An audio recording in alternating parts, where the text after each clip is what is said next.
Wrestling has always been box office entertainment. Whether we grew up watching Hulk Hogan's body slams, Rey Mysterio flying through the ropes, or love more modern stars that I definitely don't know the names of, we can all agree that wrestling is pure theatre. But what happens when we take the most theatrical sport in the world and turn it into cinema? We're pitting two of the most iconic wrestling films of the 21st century against each other to decide which one taps out and which one walks away with the title. In the red corner, we have Darren Aronofsky's introspective, character-driven The Wrestler. The film follows Mickey Rourke's Randy the Ram eke out the final crumbs of his former glory and battle the pull to return to the ring after a near-fatal heart attack. And in the blue corner, Sean Durkin's 2023 The Iron Claw, an epic depiction of glory, dysfunction and tragedy told through the iconic Von Erich family as they battle to become world heavyweight champions. Two excellent films, two very different films, but only one question: which is the best wrestling movie ever? Let's dive in. A couple of quick side notes. Firstly, I'm not going to go into every single detail of the plot, but there may be some general spoilers in this video. And secondly, I'm sure there are loads of other films I could have included. It's no disrespect to those that they're not in there. If you do have another favourite wrestling movie, or there are any others you think I should have included, then please get in the comments and let me know. I'd love to hear from you.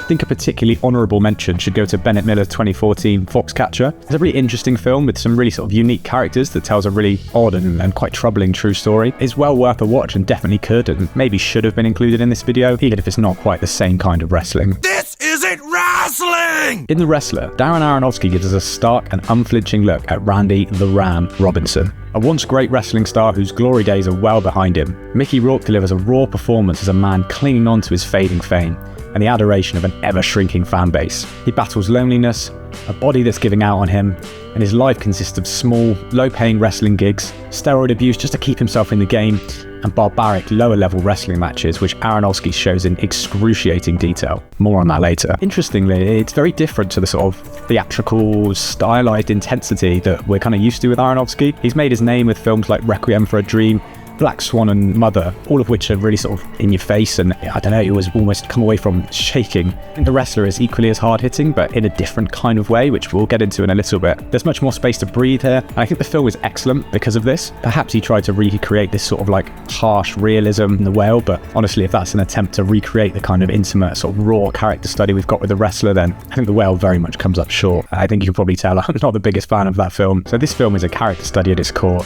There's no grand wrestling tournament, no massive underdog story, and no particularly massive arc for Randy. Instead, we follow him as he sort of tries and fails to build broken relationships with his estranged daughter and with Cassidy, a stripper who he kind of tragically pays for dances and seems a bit more interested in having the company, really. We literally follow Randy around, and a lot of the shots, especially early on, are this kind of like handheld, shaking camera just over his shoulder, and we follow him from scene to scene rather than each scene kind of being established in one space. I think that really helps us sort of to see the film from his perspective, and that very much is what this film is. We're following Randy around and sort of seeing how his life is, which is a really interesting way to tell this story. This is a really bleak film, and any attempt Randy tries to make any sort of genuine connection do seem to fall apart, and his inability to make these connections ultimately drives him back into the ring. The film never slips into sentimentality though, which I really like. It doesn't excuse his behaviour, and in fact really sort of plainly shows that it's actually his own actions that cause this, even if he does have some sort of emotional inability or need for whatever it is that he's chasing. The film doesn't blame him, but it never excuses his behaviour either. The film presents genuine, real connection, kind of in opposition to this sort of superficial fan adoration, and this is really epitomised in the final scene as he walks back into the ring and away from Marissa Tomei's sort of exceptionally played Cassidy, and this final shot is up there with the best for me. It's the one I always remember as he sort of jumps off the top rope and back into the ring. It's kind of ambiguous, but we know what's going to happen to him. A special mention here of Bruce Springsteen's Golden Globe winning The Wrestler. It perfectly ends this tragic film. Little side note, Springsteen played this track to Aronofsky and Rourke before a concert. They both loved it so much, and Springsteen thought it was such a great project that he gave it to them for nothing, which ultimately is what Randy ends up with at the end of this film. Now let's grapple with The Iron Claw, Sean Durkin's 2023 film centred on the iconic pro wrestling Von Erich family. Unlike The Wrestler, The Iron Claw is much more of a sort of sprawling family saga. It spans years, it focuses on intergenerational trauma and the pursuit of wrestling glory. We follow the Von Erich brothers as they rise to wrestling stardom, only for their lives to be consumed by the demands of the success they crave, and perhaps more so by those of their domineering father Fritz, almost sadistically played by Mindhunter's Holt McCallany. A side note, For a film very much about intergenerational trauma and father-son relationships, I thought it was interesting that the real Kevin had this to say about the film. It's not quite historical. My dad was a great man. I loved him so much. He was an honorable, good man. I want everyone to know he comes off pretty rank in this movie. Whether this is accurate or Kevin trying to sort of protect his dad's legacy, I don't know. But I think it's important to be aware of this perspective and that he had this to say when we're talking about these characters which are based on real people. At the heart of this story is Zac Efron's portrayal of Kevin Von Erich, the eldest brother, in his struggle to initially live up to and eventually escape the weight of his father's expectation. It's really interesting to watch. There's almost like a childlike quality to Efron's performance, which sits really uneasily next to this like Hulk-like figure. I really think this makes us think about the depth and hold this psychological trauma has, and this kind of need to please or fear of his father sort of has this hold over him even when he is such a physically imposing man. This is something he eventually frees himself from though, as his kind of character arc completes. More potentially controversial thoughts on that character arc later. The tragedy comes as his brothers are unable to grow as he does, and one by one succumb to various tragic ends. The pressure to win the World Heavyweight Championship becomes a toxic family legacy, as Fritz is more concerned with his son's success in the ring than their emotional well-being. In one scene, almost immediately after David, one of the brothers' death, Fritz asks the other son which one's going to be taking the title shot, which is obviously incredibly insensitive, and interestingly they both kind of jump at this opportunity, showing again this kind of family trauma that the film centers on. Unlike the intimate handheld realism of The Wrestler, the Iron Claw is big,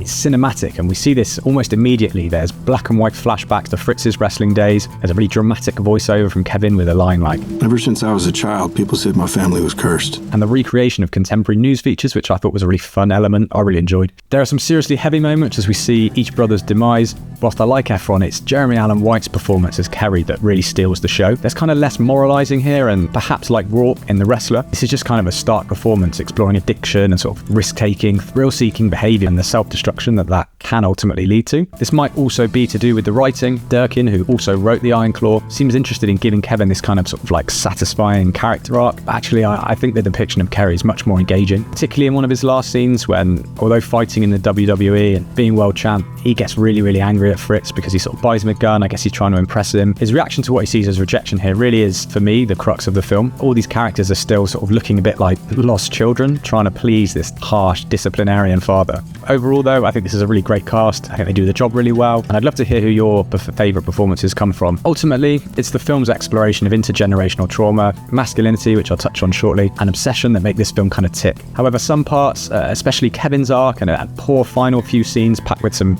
pretty obvious exposition, come off a bit heavy-handed, I think. That's my opinion though. I know this film got loads of positive reviews when it came out. Both The Wrestler and The Iron Claw tackle similar themes: the dangers of seeking external, superficial approval and adoration, whether that's from abstract fans or from immediate family. Randy's addicted to the applause of the crowd, and we graphically see himself throwing himself onto barbed wire, through broken glass, just for their cheers. In both films, this need for external validation proves fatal for those who continue to pursue it over genuine, real connection. In The Wrestler, Randy's pursuit of past glory comes at the expense of both his personal health and of making any real connections. While The Iron Claw explores the same cycle through the lens of sort of family trauma, both films highlight how masculinity can often lean into pursuing this kind of external and superficial validation over genuine, real personal connection. Whilst addressing similar subjects, on rewatching these films, the differences really jumped out at me far more than the similarities. The Wrestler's a kind of sort of slow burn, intimate portrait of a star, way past his prime.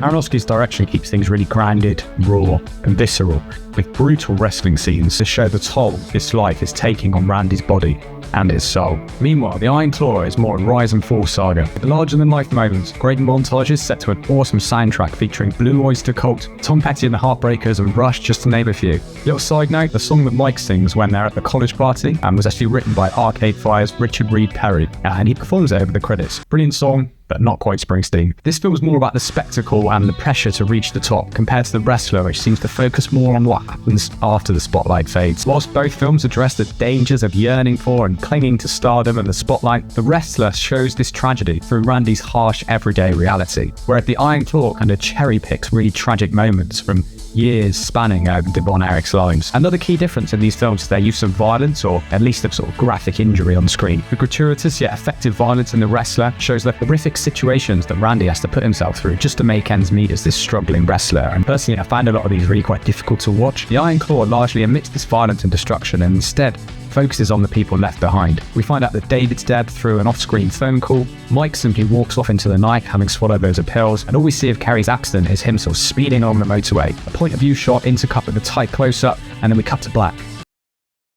His eventual suicide happens off screen as well, as we hear a gunshot and see Kevin sprinting across the yard to find him out. Interestingly, both these films have the same rating. BBFC is rated them both 15, and they're both rated R in the United States. So I don't think Durkin is sort of chasing a certain rating. Instead, this is a film where we're dealing with the aftermath of tragedy. And it really makes us focus on sort of Kevin's reaction and how Kevin deals with these moments. And ultimately, this character arc that Durkin centers the story on. Whilst both films focus on male characters and masculinity, I think it's worth taking a quick look at the women in both films. In The Iron Claw, the female characters, particularly Pam, played by Lily James, but also the Von Erich mother, are very much defined by their relationship to the male characters. Pam's only interest in the film is to be pining over Kevin and subsequently being upset when he distances himself, and she's really there just to sort of echo or show what Kevin's going through. Not the most interesting or fleshed out character we've ever seen. Doris, their mum, is very much the same, and she is very much that, a mother. Early on, Kevin tells her that Dad is too harsh on Mike, and she refuses to get involved, saying that's between them. Perhaps she doesn't want to rock the boat or challenge Fritz. Perhaps she's scared to. I think this shows how she just kind of functions to show the power and dominance that Fritz has over their household. However, whilst Kevin does sort of escape his father's dominance in a much more obvious way, Doris does share a similar character arc. There's a really nice moment near the end of the film. Fritz walks into the house and asks what's for dinner. She simply replies nothing, as she carries on painting, which is a hobby she earlier told the boys she gave up years ago. There is a sort of character arc for her here, as she sort of rejects this sort of female homemaker role. And to be honest, I think this is a really nice moment of subtlety, which a lot of the final scenes in the film really lack and kind of let the end of the film down a bit, in my opinion. In The Wrestler, at first glance, the women also don't seem particularly full characters. However, this is perhaps due to this film, as we've said, very much being from Randy's perspective. Interestingly, the stripper that he kind of falls for, Cassidy, or Ham as she's coincidentally called, challenges the male gaze that he kind of inflicts upon her. She spurns his advances and says, "You think that I'm like this stripper, and I'm not." There is an acknowledgement that there's more depth to these characters, but as we're following Randy around, kind of not shown on screen. In the final act, there's kind of this taming of the shrew to like turnaround where all of a sudden she starts sort of pining over Randy, comes to where he lives, follows him to this wrestling match, and really kind of wants to start a life with him. We've seen her conflicted around this issue, but to be honest, I think this moment just sort of serves so that Randy can have that final moment where he decides whether he's going to go with her or step aside and go into the ring. It feels like this is put in place just so we can have the dramatic final moment, spurning the real world and stepping back into the ring. This is a film about Randy, and as I've mentioned, it very much follows him closely, so it's hard to criticize it for not fleshing out these female characters, but I don't think either film will be passing the Bechdel test anytime soon. The female characters in both movies really do tend to serve more as reflections of their respective male characters and those male struggles, rather than being fully realised individuals. Overall, The Wrestler is hyper-focused on Randy's personal existence, whilst The Iron Claw explores the dynamics of the Von Erich family, particularly the toxic relationship between the brothers and their father. The stakes are higher in terms of scale, but for me, The Wrestler is definitely the more emotionally raw of the two. I think for me, in the end, whilst The Iron Claw delivers a gripping family drama and shines a light on the tragic history of the Von Erichs, I think The Iron Claw might be slightly let down by its final act, and for me, The Wrestler has to be the best wrestling film of the two.